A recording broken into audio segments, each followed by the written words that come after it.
Regroupés au sein du collectif des enseignants non décisionnaires du Septentrion, secteur confessionnel, ils réclament la liste officielle, les postes budgétaires et les intégrations.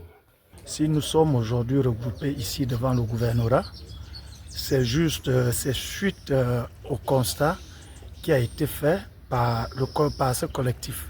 C'est-à-dire que depuis 2 semaines durant, nous avions été à la rencontre des chefs de la province qui malheureusement jusqu'à aujourd'hui n'ont pas fait de retour de nos lettres qui avaient été déposées.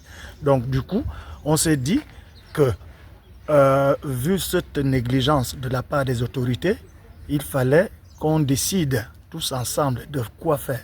Et le collectif ici, tous ensemble, le collectif a décidé de rentrer en grève illimitée. Donc c'est ce qui nous ramène, c'est ce qui nous amène ici aujourd'hui. C'était pour qu'ensemble, que nous disons, qu'on rassure aux gens, aux populations de la province que tout ce qui est enseignant, qu'il soit du secteur catholique ou du secteur protestant, nous sommes désormais en grève jusqu'à nouvel ordre. Le piquet de grève observé devant le gouvernorat est l'occasion pour ces pères et mères de famille exploités depuis plusieurs années d'exprimer leur ras-le-bol. Ce que nous réclamons ici, dans un premier temps, c'est la liste officielle, c'est nos listes officielles.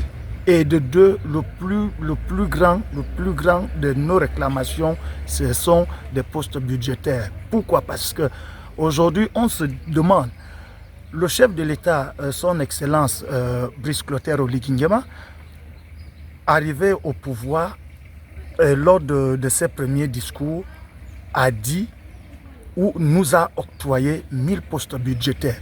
Mais qui malheureusement, jusqu'à aujourd'hui, il y a des formations qui se font, il y a des choses qui se font, mais jamais un jour nos chefs ne nous ont jamais fait asseoir pour qu'on discute, pour qu'on voit clair sur ces postes budgétaires. Donc ça fait que jusqu'à aujourd'hui, on ne sait pas exactement qui va être bénéficiaire, qui ne va pas l'être.